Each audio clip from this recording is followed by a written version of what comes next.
là còn gửi lời cảm ơn tới bác sĩ Nga. Mỗi cái buổi cuối tuần thì bác ấy đưa cho chúng ta những cái kiến thức cực kỳ là có ích cho sức khỏe. Yes, this is in the second series of our, we call it the HWSU. Và đây đến chính là cái khóa 2 của cái chương trình chúng ta gọi là cái HWSU. Yeah, so what is going to happen is that I feel that we're going to get better and better for sure.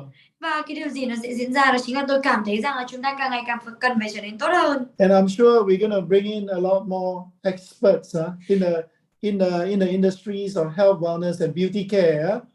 Và tôi đảm bảo rằng là chúng ta sẽ còn có thể là đem được nhiều những cái người chuyên gia ở trong cái ngành về chăm sóc sức khỏe nữa. And it's always good to start this program with so many of you that I have already known and familiar with my systems. Và cũng cực kỳ là tốt bởi vì là tôi đã bắt đầu cái chương trình này cùng với nhiều người mà họ đã biết cũng như là quen thuộc với hệ thống của tôi. Yes, so for many of you that know the systems, and I even have a group of you that actually did spend 40 days studying my books. Và thực sự là dành cho những ai mà họ biết về cái hệ thống của tôi, và thậm chí là còn có những người mà dành ra 40 ngày để có thể là nghiên cứu về cuốn sách của tôi. So I'm very, very touched and I'm very happy that I can do so much for your health wellness industry. Và thực sự là tôi rất là cảm động và tôi cảm thấy rằng là tôi có thể là làm rất là nhiều cho cái ngành về chăm sóc sức khỏe này. Most important thing is the business startup and sales processes so that you can go out there to do a more professional job. Và cái quan trọng ở kia đó chính là có những cái hệ thống khởi nghiệp thật là chuẩn để các bạn đi ra ngoài kia để có thể làm được nhiều việc hơn. Yes, I'm quite a crazy person when it comes to developing systems. Và tôi là một cái người khá là điên cuồng khi mà nói đến cái câu chuyện là phát triển cái hệ thống. And you'll find me very systematic, predictable and consistent. Và bạn có thể thấy tôi cực kỳ là theo cái tính hệ thống, cực kỳ là có thể dự đoán được. So what you have seen here in my training will likely to be something that you have seen before. Và có thể là bạn có thể thấy ở trong những cái chương trình này là những cái gì đó phần đào tạo của tôi bạn đã có thể thấy trước đấy rồi. Like the book club that I attended early in the morning, they were saying that they wanted to use my systems to help many businesses to do well. Và giống như kiểu là cái câu lạc bộ đọc sách ở buổi sáng tôi tham dự, người ta đã nói rằng người ta muốn sử dụng hệ thống của tôi để giúp nhiều người để có thể là làm tốt hơn trong sự nghiệp của họ. And I hope that many leaders and many of you that are here could help some of the new ones that are here within the startup program to learn the system better, to go out there to do better. Và thực sự là tôi hy vọng rằng các bạn ở đây, các bạn học và sau đó là các bạn có thể giúp đỡ được nhiều người khác học cái hệ thống tốt hơn và làm được tốt hơn. Because we know that the gaps that bridge between business long-term success is between a person's and a business long-term success actually professional skill. Và bạn mình có thể nhận thấy được rằng là ở cái việc là tầm nhìn ngắn hạn hay dài hạn, cái business ngắn hạn hay dài hạn thì ở trong cái giữa đó nó là cái việc mà về cái kỹ năng. And probably the training that you're going through, the only difference that you probably will learn it from KIionM is basically we have I've designed very consistent processes. Và những cái gì mà bạn đã học được từ KIionM là tôi đã thiết kế ra những cái quy trình nó cực kỳ là nó nhất quán. Just like what I'm going to go through with you. Giống như kiểu là những cái gì mà tôi sẽ đi qua cho các bạn. Yes, with this I'm going to get on to the lesson now. Và với cái điều đấy thì tôi cùng đi vào cái bài học ngay. And I hope that you enjoy the session as usual. Và tôi thực sự hy vọng rằng các bạn tận hưởng cái bài học của chúng ta như là thường lệ. Yes, I'm going to get right into the program, the slides now. Okay, let me get it. All right, there you go. I'm in now. Give me a second. Yeah. Okay, there you. Okay, wait now. Let me try to do it again. It doesn't share. Okay. One more time. All right, one more time. Okay, let's see. Yes, it comes in now. Okay, give me one more second. There you go. This is the slides for yesterday, actually. Và thực sự đây là cái slide là dành cho ngày hôm qua. And now today, so I'm going to because yesterday's sessions and today's sessions are connected. Bởi vì là cái bài ngày hôm qua và cái bài ngày hôm nay thì nó có cái sự kết nối với nhau. Yeah. So now let's revisit what we have done yesterday. Thế nên hãy cùng xem là ngày hôm qua chúng ta đã làm được cái gì rồi. So yesterday we were talking about generating leads, right? Ngày hôm qua chúng ta vừa mới nói với nhau về cái việc là tạo ra được cái khách hàng tiềm năng. From the online, from the offline, from the natural market. Từ online, từ offline, từ cái thị trường tự nhiên. And you know that the opportunity in the health wellness market in the next few years, according to statistics and facts, is the elderly market. Và bạn mình cũng biết được rằng là những cái tiềm năng cho cái thị trường về thực phẩm chăm sóc sức khỏe theo những cái số liệu đưa ra đó chính là cái thị trường người cao tuổi. Right? Elderly market, especially aging economies like Vietnam. Và cái thị trường cao tuổi ví dụ như là ở trong một số những cái nền kinh tế đang bị già hóa như ở Việt Nam. You'll find that specifically they are looking a lot for joint immunity stuff after the COVID situation. Và bạn có thể thấy rằng là người ta bắt đầu tìm kiếm những cái sản phẩm như là về khớp, như là về những cái sản phẩm bảo vệ miễn dịch, như là cái sản phẩm về My Health Seal.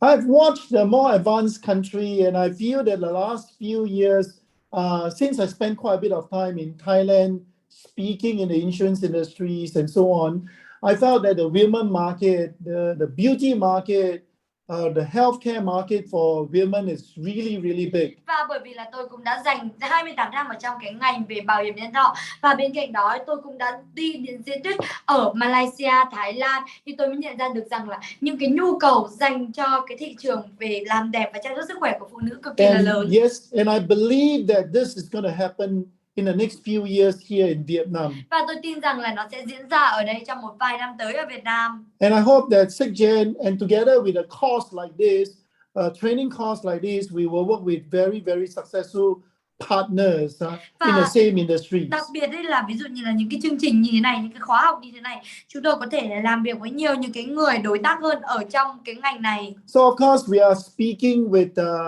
the Việt Beauty's Academy right now. Và tất nhiên là chúng ta cũng đang nói chuyện với Việt Beauty Academy. Let's hope that and let's make things happen. Và thế nên for the women market. Hãy biến mọi thứ nó thành hiện thực cho cái thị trường của phụ nữ. And of course we have the young market. There is the futures of Vietnam. Và tất nhiên chúng ta còn có cái thị trường trẻ là tương lai của Việt Nam nữa. The eye problems and the sharpening of minds and so on. Những cái vấn đề về mắt hoặc là về trí não. Right, so it is increasingly becoming when parents can afford more money for the kids. Và càng ngày thì ví dụ cha mẹ càng có thể là chi trả nhiều hơn cho con của mình. You'll find that selling to the parents for the children is big. Và mình có thể nhận thấy một điều rằng là bán cho cha mẹ về cái sản phẩm của trẻ em ấy cực kỳ là lớn. And I've repeatedly said this again, that the middle class of 95 million by 2030 is going to be something that everyone are looking out for now. Và tôi thực sự cứ liên tục nhắc nhở rằng là cái tầng lớp trung lưu ở năm 2030 là 95 triệu dân, nên là những cái gì đó mà tất cả chúng ta đều đang tìm kiếm. Yes, yesterday we spoke and I hope that you have a lot of fun in the 7 step of creating your scripts and understand it better between the cold and the warm leads by making appointments. Và ngày hôm qua chúng ta đã nói về 7 cái bước để có thể là thiết kế cái kịch bản để có thể là tiếp cận để giúp cho thiết lập cái cuộc hẹn với khách hàng. Thì tôi hy vọng rằng là các bạn đã thực sự hào hứng và bắt đầu làm việc với nó. And if you have a chance to be able to particularly go for the short close and the hot, so we talk about the two ways to get there, right? Vậy thì đặc biệt đây là nếu mà chúng ta có cái cơ hội để nói với những cái người nóng hoặc là những cái người chắc chắn chốt ấy, thì chúng ta sẽ có 2 cách để đến đấy. And of course, I went on to demonstrate to you how it's being done. Và tôi cũng đã cho bạn thấy, thể hiện minh họa cho bạn thấy rằng là nó sẽ được hoạt động như thế nào rồi. And I'm sure that many of you would have thought and observed how I did it. Và tôi biết được rằng nhiều người trong số các bạn cũng đã quan sát được là tôi làm nó như thế nào. And in comparisons of some of the cold call that you are receiving. Và có thể là ở trong cái việc là một số những cái cuộc gọi lạnh mà các bạn nhận được. Can all these people from the bank, from whatever it is, improve their skills in telesales? Bạn có thể thấy được rằng là những cái người mà từ ngân hàng hay là từ bất cứ một cái cửa hàng hay là bất cứ cái business nào thì họ cũng đều có thể sử dụng cái này để có thể cải thiện được cái doanh số. People that trying to train these telesales people, understanding the importance of the 7 steps and what to do with every steps of them to make it professionals. Và tất cả mọi người đều cố gắng để có thể là đào tạo về 7 cái bước này để có thể khiến cho họ trở nên chuyên nghiệp hơn. So we talk about the psychology behind or the secrets of closing. Và chúng ta cũng nói về cái việc những cái tâm lý, hay là chúng ta còn gọi là cái bí mật của việc chốt. The love and the greed. Cái tình yêu và cái lòng tham. The pain and the gain. Những cái nỗi đau cũng như là những cái lợi ích. So I hope by now that you know how to create that FAB to arouse the interest of the buyers. Và tôi hy vọng rằng bây giờ các bạn đã biết cách làm sao để thiết kế cái FAB để có thể là khơi gợi cái hứng thú của cái người mua. And please note that Và xin hãy lưu ý cái điều này. these 4 objections are very much for telephone call. Những cái lời từ chối này là dành cho cái việc là chúng ta gọi điện thoại. Yeah, so you know that actually this is for making appointment or on the phone, but if notice that if you now trying to win the sales. Vậy thì đây chính là những cái bí mật khi mà chúng ta, những cái lời từ chối chúng ta sẽ thường gặp khi mà chúng ta gọi điện qua điện thoại. Nhưng mà hãy nhớ rằng khi mà chúng ta cố gắng để có thể là chiến thắng cái sale đấy. Meaning to say is that find, win, keep. Và cái này có nghĩa rằng là tìm kiếm, chiến thắng và giữ chân ở đây. This 4 objections apply to telephone calls. Thì 4 cái lời từ chối này nó áp dụng với cái gọi điện thoại. But I want to tell you that most of the time, nhưng mà tôi cần phải nói với bạn rằng là hầu hết ấy, the common objections when you reaches the level of winning sales. Và thường cái lời từ chối khi mà bạn đã đi đến cái bước gọi là chiến thắng bán hàng rồi. We call it the closing attempt in the 12 steps. Ở trong 12 cái bước thì chúng ta gọi là đấy là cái bước nỗ lực để chốt rồi á. Actually, normally money. Thường ấy là cái lời từ chối hay được nhận nhất đó chính là về tiền. So please take note that when the common objections that usually comes at when you are meeting the persons and trying to close sales, money is often the common problems. Vậy thì hãy nhớ rằng khi mà bạn tiếp cận cái người đấy để cố gắng để có thể là chốt sale, để có thể là làm sao để có thể chiến thắng bán hàng, thì cái lời từ chối về tiền là cái lời từ chối mà chúng ta sẽ hay nhận thấy nhất. But in closing for a sales appointment, nhưng mà khi mà để có thể là chốt cho cái cuộc hẹn gặp bán hàng á, it's really this 4 appointment, the 4 objections that will come out. Thì đây chính là 4 cái lời từ chối mà nó sẽ thường hay đến. So this is hope it is getting clearer and clearer as I reinforce this. Tôi hy vọng rằng là các bạn sẽ càng ngày càng trở nên rõ ràng hơn khi mà tôi nhấn mạnh lại nó. And of course, what is a FAB? Và tất nhiên là FAB nó là cái gì? Right, features of a solution, the features of your product is important.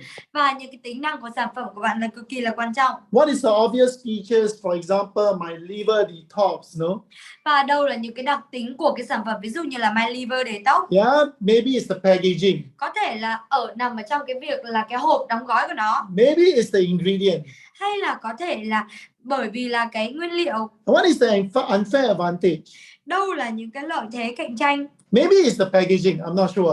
Và có thể là những cái hộp đóng gói chẳng hạn, tôi không chắc chắn lắm. I must tell you that when we design our products, when we were thinking about Cixgen products, nhưng mà khi mà chúng ta thiết kế những cái sản phẩm của mình, ví dụ như là cái sản phẩm của Cixgen chẳng hạn. Do you know that one of my strategies, just for your information? Và bạn biết được rằng là một trong những cái chiến lược của tôi chỉ cho các bạn biết thêm được cái thông tin.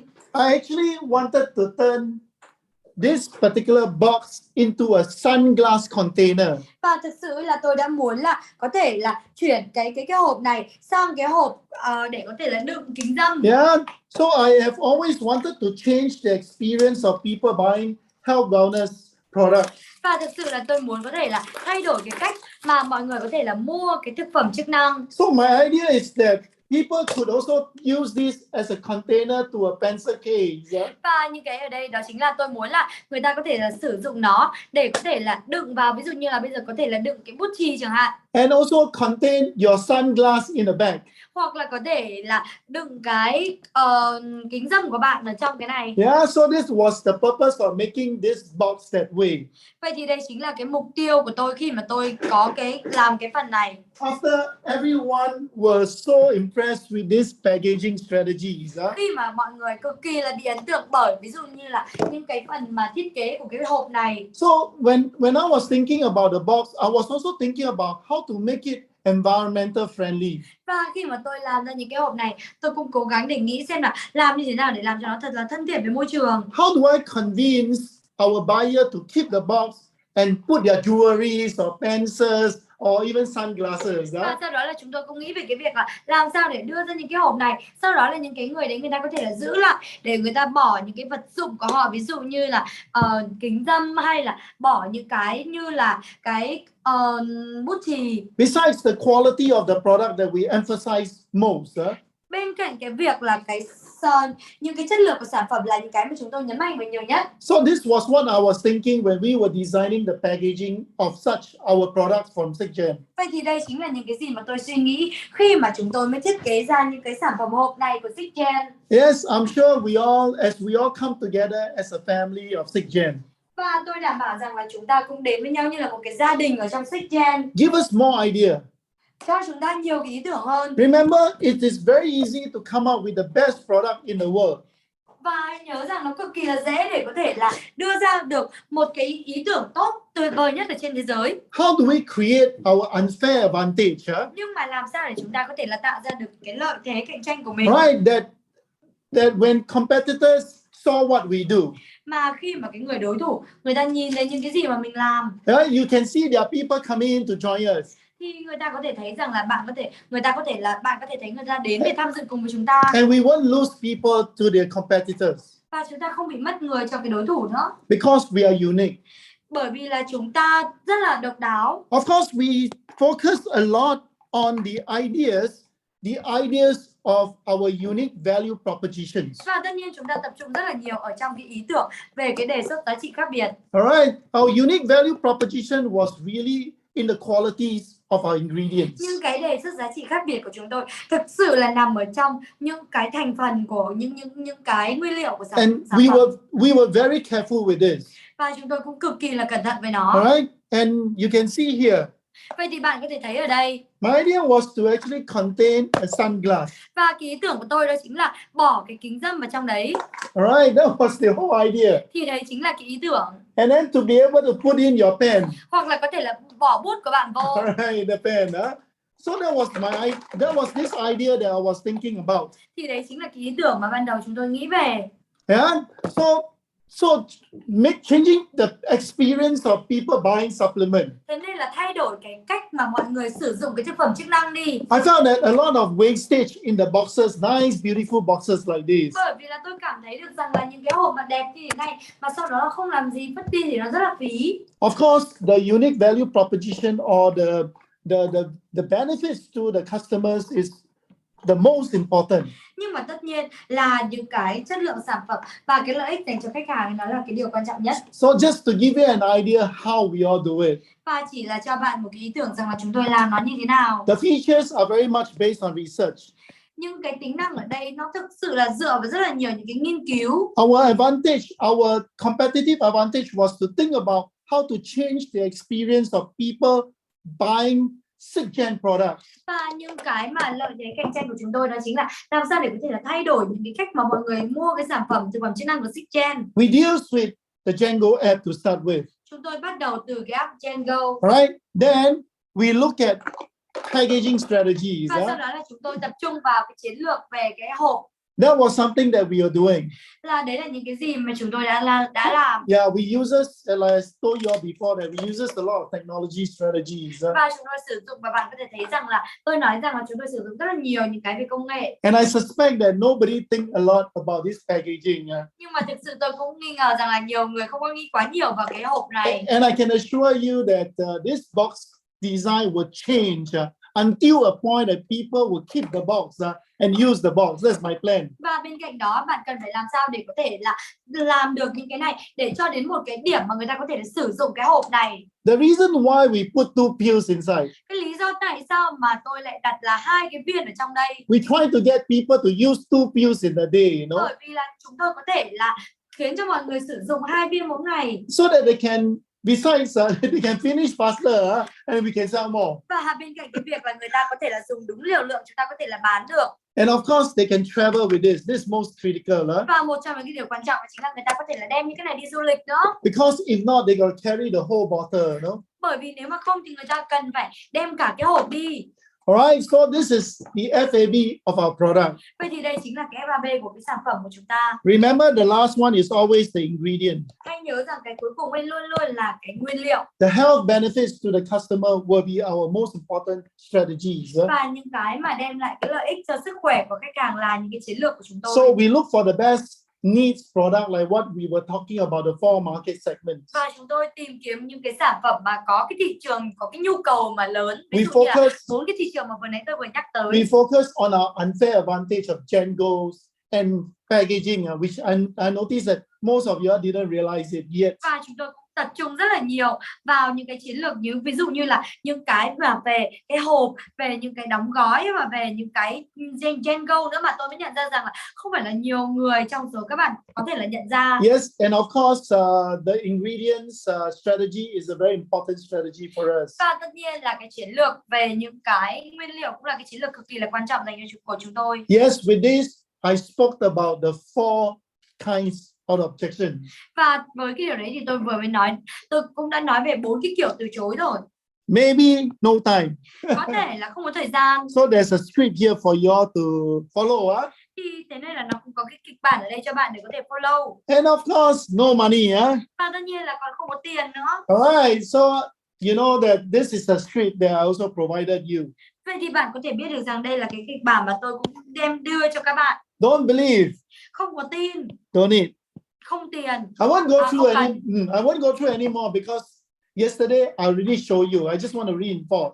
Và tôi cũng không có đi qua nhiều cái phần này nữa bởi vì là ngày hôm qua tôi đã chia sẻ cho bạn rồi. Bây giờ tôi chỉ cần nhấn mạnh lại nó thôi. The only thing that I want you all to take note is that this is on an approach, but when it comes to winning phase, it is quite likely to be no money or money issues. Và thực sự ví dụ như là những cái này tôi muốn bạn lưu ý rằng là cái này nó thường là những cái lời từ chối khi mà chúng ta gọi điện để có thể là hẹn gặp. Còn nếu mà đến cái bước mà gần như là chiến thắng rồi ấy, thì cái lời từ chối thường nhận được đó chính là không có tiền. In a HWSU, ở trong cái khóa học HWSU, from the start I launched a qualifying criteria. Và ngay từ cái thời điểm ban đầu tôi đã đưa ra những cái tiêu chí. And remember, use this criteria all the time when you are qualifying your leads. Và tôi đã đưa cho các bạn một số những tiêu chí phân loại thì có thể là sử dụng những cái này cho những cái người khách hàng của bạn. Alright, the characters of a person, the health of a person, the approachability, authority to make decision, the needs, and of course the incomes and the needs and the trust. Và tất nhiên ví dụ như là những cái tính cách, sức khỏe, khả năng tiếp cận, quyền ra quyết định, thu nhập, nhu cầu và tất nhiên là cái sự tin cậy. Alright, so with this in mind, và với cái điều đấy, I hope that you would have done your assignment. Tôi hy vọng rằng là bạn đã học được cái bài tập, bạn đã xong cái bài tập của bạn. Of coming out with 100 names of sure close, hot and warm leads. Bằng cái việc là đưa ra 100 cái tên của cái người chắc chắn chốt, nóng và ấm. And of course, I actually did a chart like this for you to refer whenever you do calling. Và thế nên là tôi cũng đã đưa ra một cái phần này cho các bạn để các bạn có thể là tham khảo khi mà bạn gọi điện. I give you an example that you know that when you across means that you don't need to care too much. Và đầu tiên có thể là khi mà ví dụ đối với những cái người chắc chắn chốt, khi mà bạn chào hỏi thì bạn không cần là phải quan tâm quá nhiều chẳng hạn. And of course the plus one tick, two tick and three ticks is most important. Và ví dụ như là cái phần gạch ở đây có nghĩa là không cần quan tâm quá nhiều. Còn cái phần là 1 tick, 2 tick, 3 tick chẳng hạn thì nó sẽ tăng dần theo cấp số nhân. So how you can use this particular diagram? Vậy thì bạn có thể là sử dụng cái hình này như thế nào? When you plan to develop your script. Khi mà bạn lên kế hoạch để có thể là thiết lập kịch bản của mình. For example, hot leads. Ví dụ như là những cái khách hàng nóng chẳng hạn. This particular table tells you that look here, you have to emphasize a little bit on the greeting to make sure that you greet. Ví dụ như là cái phần này nó sẽ nói cho bạn rằng là bạn phải cần phải chú ý một chút về cái việc là chào hỏi, đảm bảo là bạn cười. Yes, of course, no need to do a lot in introduction, but do an introduction. Và tất nhiên là còn cần phải là không cần phải giới thiệu quá nhiều nhưng mà cần phải giới thiệu một chút. People that you know most likely you don't need to use permissions to talk. Và thường ấy, nếu mà những cái người mà bạn biết thì bạn không cần là phải sử dụng những cái xin Yes. những cái cho phép để có thể nói chuyện. Remember, the purpose of calling is always arousing interest. Hãy nhớ rằng là cái mục đích của cuộc gọi ấy, đó chính là chúng ta cần phải khơi gợi cái hứng thú. So you're going to make sure that, let's take an examples of a hot date.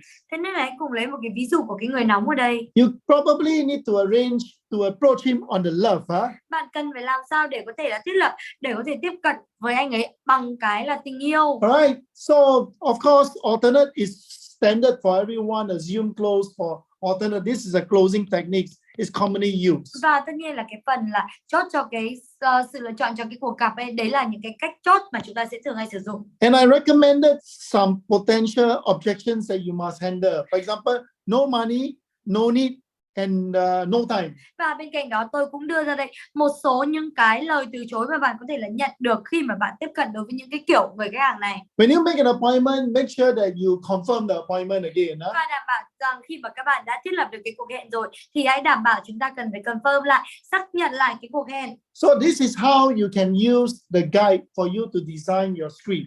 Vậy thì đây chính là cái cách mà bạn có thể là sử dụng cái bảng này giúp bạn thiết kế những cái kịch bản. So you can see that when you go to cold call, Vậy thì bạn có thể thấy rằng là khi đến cái khách hàng lạnh ở đây, a lot of things are maximum, meaning that you got to emphasize a lot more when you do cold call.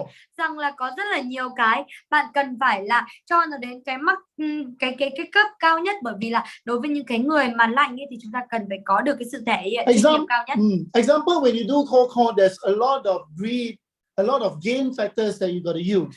Ví dụ như là bạn sử dụng cái khách hàng tập trung làm với cái khách hàng lạnh chẳng hạn, thì các bạn cần phải chào hỏi rất là nhiều những cái yếu tố mà bạn cần phải sử dụng. Versus the sure close, you got to focus on love. Huh? Thay vì cái việc là cái người chắc chắn chốt thì bạn cần phải tập trung nhiều hơn về cái tình yêu. So this is a guide for you to develop your script.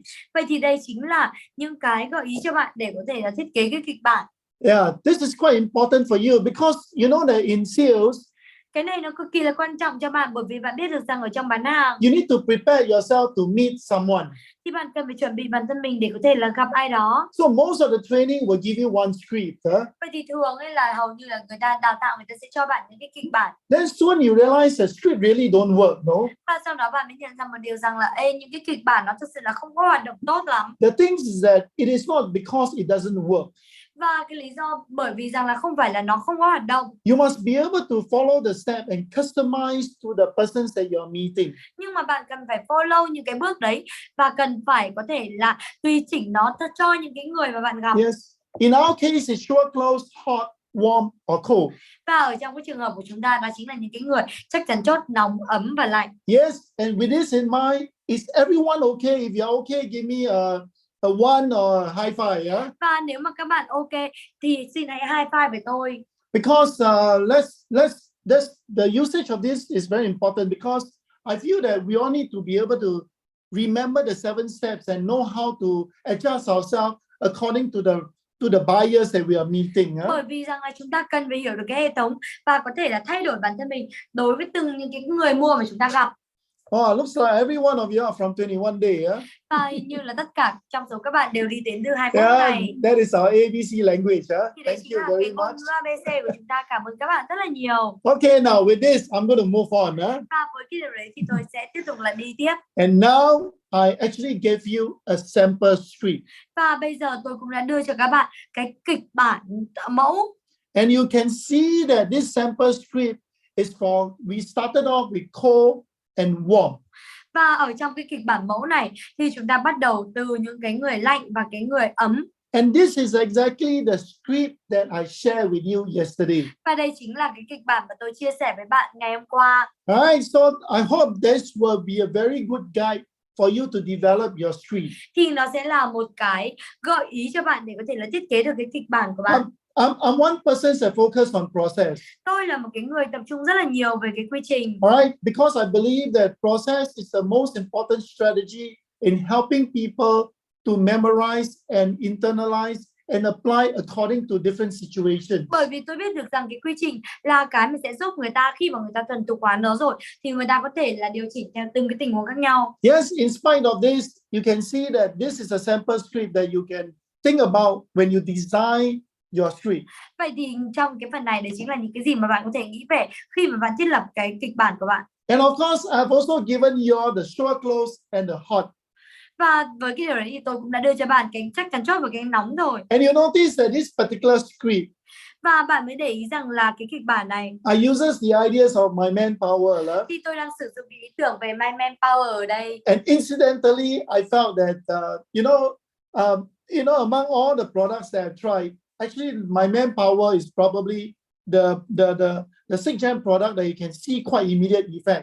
Và bạn có thể thấy được rằng thực sự là tình cờ tôi mới sử dụng tất cả cái sản phẩm của Cixgen và tôi cảm thấy rằng là cái My Manpower là cái sản phẩm mà có hiệu quả tốt nhất. Since I can't use my Lady Reviter, bởi vì là tôi không thể nào mà sử dụng được mấy cái sản phẩm ví dụ như My Lady Reviter. yes, most of the people that I know of that use my manpower actually confirm that this is probably one of the most effective products that we have developed. Và đây chính All right, most effective products that we have. Tôi mới cảm nhận được rằng là cái sản phẩm My Manpower này là một trong những cái sản phẩm mà nó có cái tác dụng nhiều nhất mà chúng tôi đã từng phát triển. Yes, as you can see that this is another sample of the script. Vậy thì bạn có thể thấy được rằng là đây là một cái ví dụ nữa của cái kịch bản. And I will leave it to your leaders to guide you to make sure that you practice and internalize. Và thực sự ấy, rằng là đây là những cái gì mà bạn có thể là sử dụng đối với những cái người của bạn và sau đó là có thể thực hành. And now let's go on to the next topic.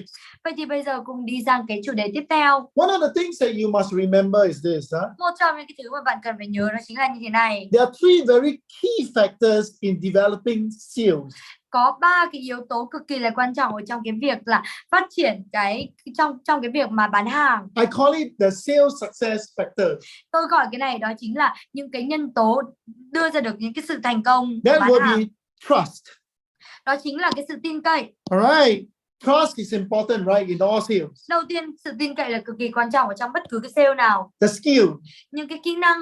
Of course, the amount of time that you have with the customers. Tất nhiên là bạn có bao nhiêu thời gian với cái người khách hàng. You'll find that time is also a very important factor. Và bạn mình có thể nhìn thấy được rằng là thời gian nó cũng là một cái nhân tố cực kỳ là quan trọng. Because the chances is that the more time that you spend with your customers, bởi vì cái cơ hội đó chính là các bạn càng dành nhiều thời gian hơn cho những người khách hàng, the more trust that you will have. thì các bạn càng có nhiều cái sự tin cậy. Alright, so you notice that if you have skill, vậy thì bạn mới để ý rằng là khi mà bạn có cái kỹ năng, you make the customers believe in you more. bạn khiến cho cái người khách hàng kia người ta tin tưởng vào bạn nhiều hơn. So time is a factor of a trust in a relationship with your customers. Thế nên là cái thời gian nó bị ảnh hưởng bởi cái sự tin cậy ở trong cái mối quan hệ với khách hàng của bạn. Now, with this in mind, và với cái điều đấy, take a look at this particular diagram that I know that some of you got it.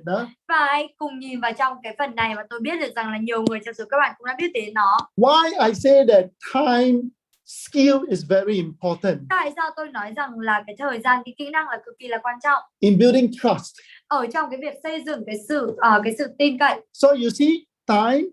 Vậy thì bạn có thể thấy được rằng là thời gian, trust, sự tin tưởng, and tin skill. cậy và cái kỹ năng. That is your selling factors. Thì đấy chính là những cái nhân tố bán hàng của bạn. So the reason why I show you this is because I need to convince you that skill is very important if you wanted to go long term in the selling career. Cái lý do tại sao tôi cần phải nói với bạn cái này bởi vì là tôi muốn thuyết phục bạn rằng là cái kỹ năng nó là quan trọng nếu mà bạn muốn đi dài hạn. And that is what is needed in Vietnam, I feel, no? Và đâu là những cái thứ mà sẽ cần ở Việt Nam mà tôi cảm thấy. That is exactly what we are trying to do in the health wellness industry. Và thường ấy là đâu là những cái gì mà chúng ta cố gắng làm ở trong cái ngành về chăm sóc sức khỏe. Don't look long term, think long term, then you can make more money, yeah? Và đừng có nhìn dài hạn. Yeah, you got to look long term. That's the reason why you need to study the success factors in selling. Vậy thì các bạn cần phải nhìn dài hạn lên, học tập và làm sao để có thể là trau dồi những cái kỹ năng thì từ đó chúng ta mới có thể là thành công trong dài hạn được. So what basically this graph tell you? Vậy thì nói một cách cơ bản ấy thì cái biểu đồ, cái bảng này nó nói cho bạn cái điều gì? When you look at code names, khi mà bạn nhìn vào những cái khách hàng lành, you realize that this is a trust line, yeah? Thì bạn mới nhìn ra rằng là đây là cái đường về cái sự tin cậy. Normally you have got negative trust. Thường là nếu mà những cái người lạnh này là bạn sẽ có cái phần là tin cậy là âm. That is the reason why you need to have very high skill.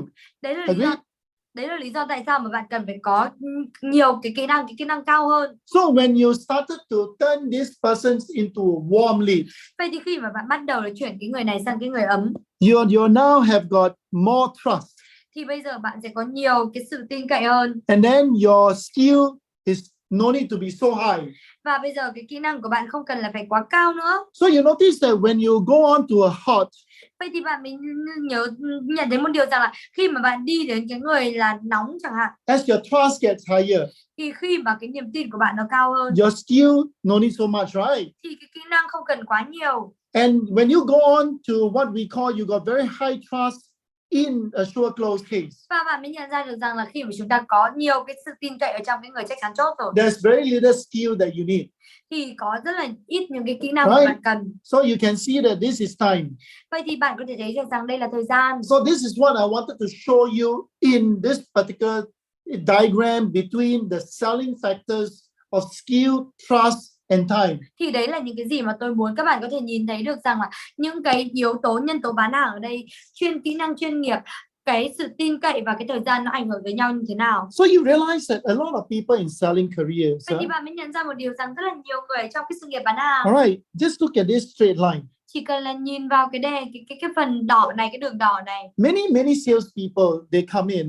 Rất là nhiều những cái người bán hàng người ta tới. They have got very strong connection. Người ta có những cái sự kết nối rất là lớn. They do very well. Người ta làm rất là tốt. They make money. Người ta kiếm được tiền. Make money.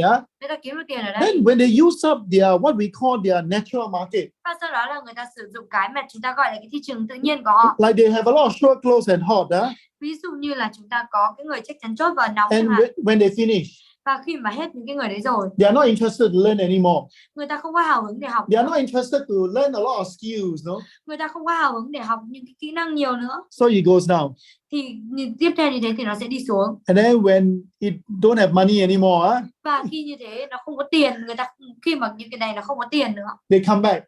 Khi mà như thế người ta quay trở lại. And then or they join another company. Và sau đó là người ta tham gia một cái công ty khác. And after a while, và sau một cái khoảng thời gian, they reach a peak already. They say that my sales is only on trust, which is correct. Và người ta đã đạt được cái đỉnh rồi, người ta bảo là cái sale của họ đã đang đi đúng hướng rồi. So the new product, they go back to the same group of people. Và cái người này người ta lại đi đến một cái nhóm người cũ để bán cho họ. And when they use finish, they die. And then they come back and they join another network maybe. Vậy thì sau cái đấy người ta bắt đầu là người ta lại không thể nào mà bán được thêm cho những cái người khác nữa. Sau đó là người ta lại tham gia vào một cái business mới. And now the people that know him don't trust him anymore. Và bây giờ những cái người mà người ta biết anh ấy, người ta không có tin tưởng vào anh ấy nữa. And eventually they don't make money in everything that they do. Và cho đến cuối cùng ấy thì họ mới không có kiếm được tiền ở trong những cái gì mà họ làm. Because they look at short term. Bởi vì là người ta nhìn vào ngắn hạn. Short term, they don't have a lot of.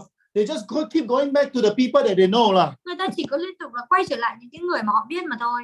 Right. So a lot of people ended up they try to do this until they die. They lost money. Và rất là nhiều người ta cứ cố gắng làm những cái này cho đến khi mà họ chết đi, họ cái business của họ chết, họ không có kiếm được tiền. So what I'm trying to show you is this, that in sales or in any business, vậy thì những cái gì mà tôi cố gắng nói cho bạn đó chính là ở trong sale hay là ở trong bất cứ cái business nào, we always need to go up. And most of the time it's because you have skill. Thì chúng ta cần phải đi lên, và hầu hết những cái thời gian ấy là chúng ta cần phải có cái kỹ năng. Example, referral skill. Ví dụ như là cái kỹ năng hỏi xin sự giới thiệu. Or even cold calling skills for that matter. Và ví dụ như là những cái kỹ năng như là xây dựng cái mối quan hệ là cực kỳ, xây dựng những cái gọi điện lạnh chẳng hạn là cực kỳ là quan trọng. I live to tell you this because I started my careers on cold call. Và tôi nói với các bạn cái điều này bởi vì là tôi bắt đầu bằng cái việc là tiếp xúc với khách hàng lạnh, tôi đi gõ cửa. So I hope that here is this. I need to convince you two things. Và ở đây tôi nghĩ rằng là tôi cần phải thuyết phục bạn hai thứ. One is that your business need to take long term. Và đầu tiên đó chính là cái business của bạn cần phải có được cái góc nhìn dài hạn. The second thing is a very important of learning about professional skill in everything that you do. Và cái thứ hai đó chính là cần phải có được cái kỹ năng chuyên nghiệp ở tất cả những cái gì mà bạn làm. Alright, so this is the lessons I hope that you all can take away from my experience. Và đây chính là cái bài học tôi hy vọng rằng là các bạn có thể học được từ cái kinh nghiệm của tôi. And with this, và với cái điều đấy, This is another most important skill that you're going to be really good at. Đây là một trong kỹ năng cực kỳ là quan trọng nữa mà bạn cần phải cực kỳ là tốt ở đấy. That is during the initial meeting. Đó chính là xuyên suốt cái cuộc hẹn ban đầu. You need to, because you only ask for 12 minutes of John's time. Bởi vì là bạn chỉ hỏi xin John 12 phút mà thôi. Yeah, you need to within 12 minutes make John believe in you. Khi ở trong vòng 12 phút này, bạn cần phải làm sao để khiến cho John tin vào bạn. And especially when you have got, of course, you can arouse your John with the interest questions. Và tất nhiên là mình có thể là khơi gợi cái hứng thú của John bằng những cái câu hỏi. The other thing is to build rapport and develop and to have good rapport building skill. Và cái thứ hai đó chính là hãy có được những cái kỹ năng xây dựng mối quan hệ tốt. And this is what is so important for us to understand. Và cái này nó cực kỳ quan trọng cho chúng ta để có thể hiểu được. You look at people like me, I got to meet people that I don't know every day. Bạn hãy thử nhìn vào những cái người như tôi cần phải gặp những cái người mà tôi không biết mỗi ngày. And I need to close sales, no? Và tôi cần phải chốt sale. So I need to very quickly make the persons like me.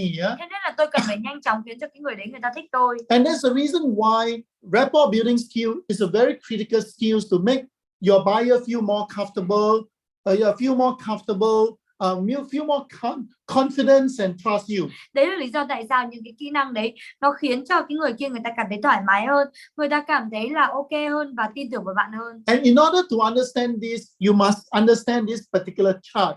Và để có thể hiểu được cái phần đấy thì bạn cần phải hiểu được về cái sơ đồ này. You need to understand that when we effective communication, bạn có thể phải hiểu được rằng là một cái cuộc giao tiếp hiệu quả or making the persons like you or trust you, hoặc là để khiến cho cái người đấy người ta tin tưởng vào bạn hoặc là thích bạn, you can only communicate with the other persons in 3 ways. Thì bạn có thể là giao tiếp với cái người đấy theo 3 cách.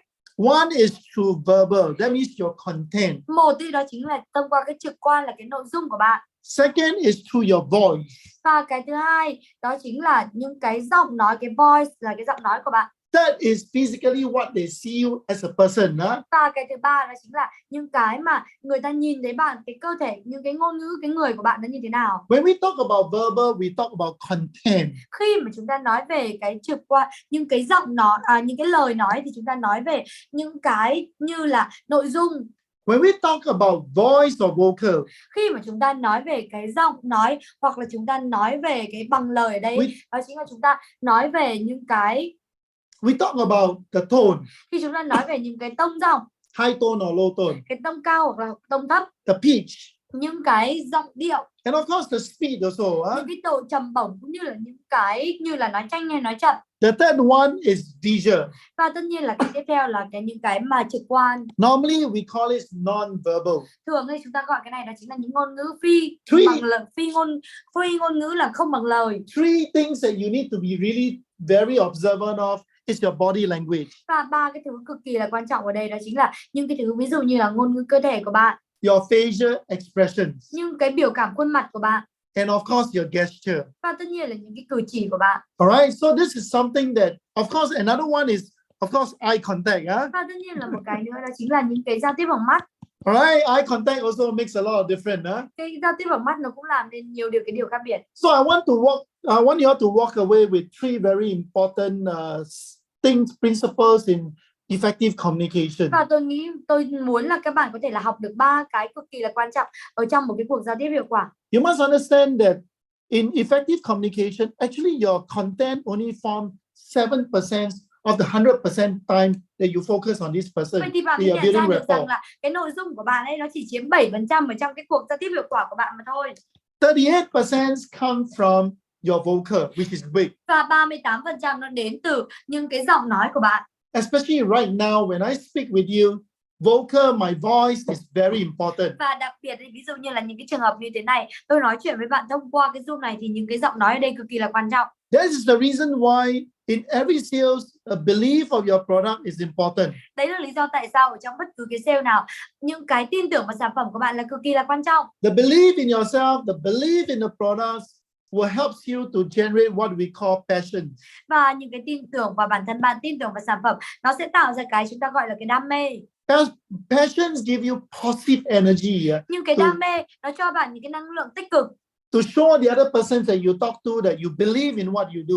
Để có thể cho cái người kia mà bạn đang nói chuyện với họ rằng là bạn đang tin vào những cái gì mà bạn làm. And you are very sure that whatever that I'm selling you is right for you because I believe in it. Và bạn chắc chắn với họ rằng là những cái gì mà tôi đang bán cho họ là tốt cho họ bởi vì là bạn tin vào điều đấy. And the last thing is non-verbal communication, visual. Và cái cuối cùng đó chính là cái giao tiếp không bằng lời, trực quan. You'll find that interestingly 55%. Và bạn mới cảm thấy rằng là nó thực sự là thú vị rằng là 55% of how people communicate actually come from non-verbal. Mà cái cách mà người ta giao tiếp nó thực ra nó đến từ cái việc mà không bằng lời. Which means that my body language, my eye contact, my facial expression, my gestures. Nói mà cái cơ bản đó chính là những cái ngôn ngữ cơ thể, những cái giao tiếp bằng mắt, những cái cử chỉ của tôi. Can make you like me or hate me, you know? Thì nó có thể là khiến cho bạn thích tôi hoặc là ghét tôi. So you can see that 55% come from non-verbal. Vậy thì bạn có thể thấy được rằng là 55% đi đến từ So, những cái không bằng lời đấy. So which means that today, cái điều đấy có nghĩa rằng là ngày hôm nay I speak to you in English. tôi đang nói với bạn bằng tiếng Anh. That is the content. Thì đấy là cái nội dung. The content and the English I'm speaking to you, you may not understand. Có thể là cái nội dung và cái tiếng Anh tôi nói với bạn có thể là không hiểu. But I can make you like me and I can build rapport with you. Is that right? Nhưng mà tôi có thể là khiến cho bạn thích tôi và tôi có thể là xây dựng mối quan hệ với bạn, liệu đúng hay là không? So that is so important for you to understand these 3 V of communication. Thế nên là cực kỳ quan trọng cho bạn để có thể hiểu về 3 cái chữ V này trong cái việc giao tiếp. Right? So this is the strategy. Vậy thì đây chính là cái chiến lược. Number 1. Và cái đầu tiên, the content. Cái nội dung. You need to use story. Bạn cần phải kể những cái câu chuyện, nói những cái câu chuyện. When it comes to your vocal, khi mà nó đến những cái giọng điệu của bạn, giọng nói của bạn, remember to dance with the music. Hãy nhớ về cái việc là khiêu vũ với nhạc. Example. Ví dụ, if your customer speak very fast, nếu mà cái người khách hàng của bạn nói rất là nhanh, you make sure they speak very fast. Thì bạn cũng đảm bảo rằng là bạn cũng nói nhanh. And when you meet an old man, hoặc là khi mà bạn gặp một cái người đàn ông già, talk slowly. Thì bạn dễ nói chậm thôi. Like no more breath. Giống như kiểu là không thở được nữa. So don't try to speak too loud and too fast. Thế nên là đừng có cố gắng để có thể là nói quá nhanh hoặc quá to. Important is dance with the music. Cái quan trọng ở đây đó chính là khiêu vũ với nhạc. The last one is non-verbal. Và cái cuối cùng đó chính là cái không bằng lời. The concept of same.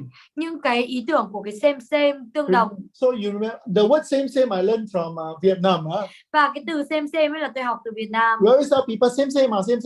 Và chúng ta luôn nói với người khác rằng là same. Right, so the power of same. Và cái sức mạnh của cái same tương đồng. Example, I copy your body language. Ví dụ như là tôi copy một cái ngôn ngữ cơ thể. Alright, same. Thì cái đấy nó là tương đồng mà. Look at your facial expressions. Tôi nhìn vào cái biểu cảm khuôn mặt của bạn. The gestures. Cái cử chỉ của bạn. The concept of same make the person feel that this person is the same as me, you know? Và cái ý tưởng về cái tương đồng này nó khiến cho cái người đấy người ta cảm thấy rằng là cái người này người ta giống tôi. When the person feels same. Khi mà một người ta cảm thấy rằng tương đồng, you get connected. Thì bạn có được cái sự kết nối. I give you an example. Tôi đưa bạn một cái ví dụ. Who is Liverpool fan? Ai là cái fan của Liverpool? Anybody is a Liverpool fan today? Có ai là fan của Liverpool hay không? Alright, some of you watch football. For those that watch football. Đối với một số người trong số các bạn mà xem bóng đá. Any one of you are a Liverpool fan? Có ai trong số các bạn là fan của Liverpool hay không? Give me a high five if you are Liverpool fans. Nếu nào các bạn là fan của Liverpool thì xin hãy high five với tôi. Anybody here? Liệu có ai là fan của Liverpool hay không? Anybody? No, oh my God. Oh, then I dare not to talk to you. That I'm very happy. Man U lost last night. Yeah. Thế nên là nếu mà không có ai là fan của Liverpool thì tôi không có dám nói cho bạn rằng là tôi rất là vui khi mà ngày hôm qua MU thua đâu. You know that it's very interesting that when we play football, we talk about footballs. Và nó cực kỳ là quan trọng. Ví dụ như là chúng ta chơi đá bóng chẳng hạn, chúng ta thường hay nói về đá bóng. When you meet a person, và khi mà chúng ta gặp cái người đấy, that is Man U fan, ví dụ như là một cái fan của MU, you better salesperson, you better don't talk about football if you're a Liverpool fan. Thì hãy nhớ rằng là cái người bán hàng ấy, thì nếu mà bạn là cái người khách hàng kia mà là fan của MU thì bạn đừng có nói về Liverpool trước mặt họ. But if I say that, hey, I'm a Man U fan also, no? Nhưng mà nếu mà tôi nói rằng, tôi cũng là fan của MU á. I hated we are talking about the coach, Và sau đó chúng ta sẽ bắt đầu nói về cái người huấn luyện viên. And in Vietnam, ở Việt Nam, If I tell you, hey, I'm from Nam Ninh, no? Ví dụ như là tôi nói với bạn rằng, ê, tôi từ Nam Định á, Then the person say, hey, I'm from there too, no? thì xong cái người kia người ta cũng bảo là Oh, tôi you cũng see, từ đấy luôn. you see two person click, no? Và sau đó bạn thấy rằng hai cái người đấy là tương đồng với nhau, Like brother, sister, giống như kiểu là anh chị em luôn. So this is the way to build rapport. Vậy thì đây chính là cái cách để có thể là xây dựng được cái mối quan hệ, The power of same. cái sức mạnh của cái việc tương đồng. And of course, the other thing is this: that people like me, I speak a lot on stage. Ví dụ như là những cái người như là tôi nói rất là nhiều ở trên sân khấu. I need to be able to use this sort of strategies Tôi thường sẽ sử dụng cái chiến lược như thế này to be able to engage the people that are listening to me. để có thể là có được cái sự kết nối đối với những cái người mà lắng nghe tôi. So remember, when it comes to building rapport, Và hãy nhớ rằng khi mà nó đến cái việc là xây dựng cái mối quan hệ, use and remember the 3 V. thì hãy sử dụng và nhớ 3 cái chữ V. You notice that content is not very important. Và bạn mới để ý được rằng cái nội dung nó không quá là quan trọng. Your voice, your passions, and your non-verbal communication is very important. Và cái giọng nói, những cái ngôn ngữ, sử dụng ngôn ngữ không bằng lời của bạn ấy cực kỳ là quan trọng. So remember, Vậy thì hãy nhớ cái điều này. dance with the music. Khiêu vũ với nhạc. And of course, same. Và tất nhiên là tương đồng nữa. Alright, the art of selling is in the art of telling story. Remember Và that. hãy nhớ rằng là cái nghệ thuật ở trong bán hàng nó nằm ở trong nghệ thuật đặt câu hỏi. And one of the things that you may wanted to consider using. Và một trong những cái thứ mà bạn có thể là xem xét để có thể sử dụng. You know that sometimes when two persons meet, Đó chính là nhiều khi hai người mà người ta gặp nhau, you wanted to engage the persons even more. bạn càng muốn là có thể là có được cái sự kết nối với họ nhiều hơn nữa. And I'm sure you come across people that you know Và tôi đảm bảo rằng là bạn có thể là đi qua những cái người mà bạn biết in a networking. ở trong cái network, cái mạng lưới của bạn. When you meet this person Khi mà bạn gặp cái người này and talk to this person, và nói chuyện với những cái người này, you just feel that this person is really different. và bạn cảm thấy rằng là cái người này, người ta cực kỳ là khác biệt. You feel comfortable with the person. Bạn cảm thấy rằng là thoải mái đối với cái người này. You like the person. Bạn thích cái người này. You believe in the person. Bạn tin vào cái người này. Eye contact is very important. Thì cái giao tiếp bằng mắt ấy cực kỳ là quan trọng. Next time, try using a technique called eyes gazing. Và cái lần sau ấy, hãy thử một cái kỹ thuật gọi là cái kỹ thuật mà nhìn vào mắt. The idea is to try to look at the person colors of the person's eyes. Cố gắng đấy để có thể làm sao để có thể là nhìn vào cái màu mắt của người ta.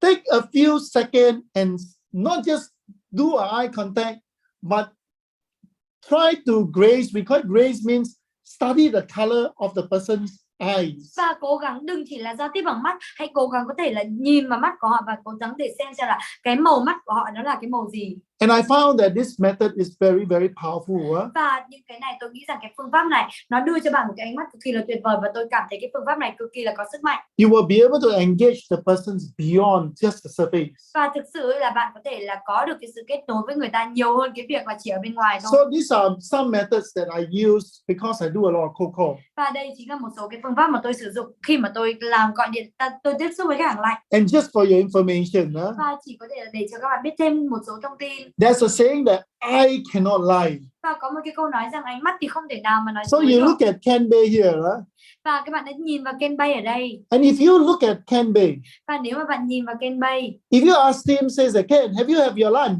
nếu mà bạn hỏi rằng Ken à, bạn ăn trưa chưa? So if I look towards top right, Nếu mà tôi nhìn vào từ cái bên phía bên phải á, all right, in the right, I try to construct things. All right, on my right, rằng là nhìn vào bên phía của tôi ấy, còn cái các bạn thấy ở trên màn hình là chính là nhìn từ bên phía của người đối diện. Còn bây giờ tôi đang nói với các bạn là nhìn ở bên phía của tôi. When I look at the right, I'm trying to construct. I might be telling you a lie. Và có thể rằng là tôi nhìn vào bên phía bên phải này của tôi, cũng như là bên trái của bạn, là tôi có thể là đang nói dối, đang tạo dựng lên cái gì đó. And I look towards the left. Nhưng mà nếu mà tôi nhìn vào bên trái của tôi và là bên phải của bạn, For example, I look towards the left. rằng là ví dụ như là tôi nhìn vào cái phía bên trái của tôi. And to answer to you, I actually had a good banh miên. Thì ví dụ như là tôi nói rằng là tôi ăn bánh mì rồi. So you see that eyes cannot lie. Thì bạn có thể thấy rằng ánh mắt ấy nó không nói dối được. And this is something that you know that those police when they interrogate criminals. These are the skills that they need to learn. Và bạn biết được rằng ví dụ như là những cái người cảnh sát mà người ta thẩm vấn tội phạm thì đây là những cái kỹ năng mà họ học. And as a salesperson, it is also very important Và là cái người bán hàng nó cũng cực kỳ là quan trọng nữa. to make sure that our prospects tells us the right thing and the truth. Để có thể đảm bảo rằng là cái người khách hàng người ta nói cho chúng ta những cái thứ đúng và những cái sự thật. Because we wanted to make sure that we handle the customers in a very, very truthful way. Bởi vì là chúng ta muốn rằng chúng ta có thể là xử lý được cái người khách hàng này theo một cái cách là đúng nhất.